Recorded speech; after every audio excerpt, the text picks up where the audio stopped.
ದಾಮಿನಿ ಅಕ್ಕನಿಗಿಂತ ನೀನ್ ದೊಡ್ಡೋಳು ಅಂತಾನ, ಇಲ್ಲ ಎಲ್ಲ ಮಾಡ್ಬಿಡ್ತೀನಿ ಅನ್ನೋ ಭಂಡತನಾನ? ಏನೇ ಹಾಗ್ ನೋಡ್ತಾ ಇದೀಯಾ?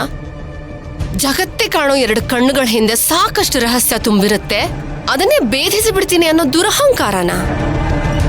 ಇವಳು ಈ ತರ ಮಾತಾಡ್ತಾನೆ ಎಲ್ರು ಕಣ್ಗೂ ಒಳ್ಳೊಳಾಗ್ತಿರೋದು.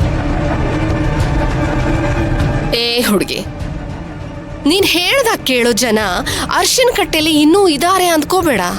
ಈಗ ಊರಿನ ಜನ ಮುಂಚಿನ ಥರ ನಿಮ್ಮನ್ನೆಲ್ಲ ನೋಡಿ ಶಾಸ್ತ್ರಿಗಳ ಮನೆಯವರು ಅಂತಿಲ್ಲ, ಓಡ್ ಹೋದೋಳ ಮನೆಯವರು ಅಂತಿದ್ದಾರೆ. ನೀನು ಮೊದಲು ಅದನ್ನ ಅವ್ರ ಬಾಯಿನ ಮುಚ್ಚೋದಕ್ಕೆ ಪ್ರಯತ್ನ ಪಡು.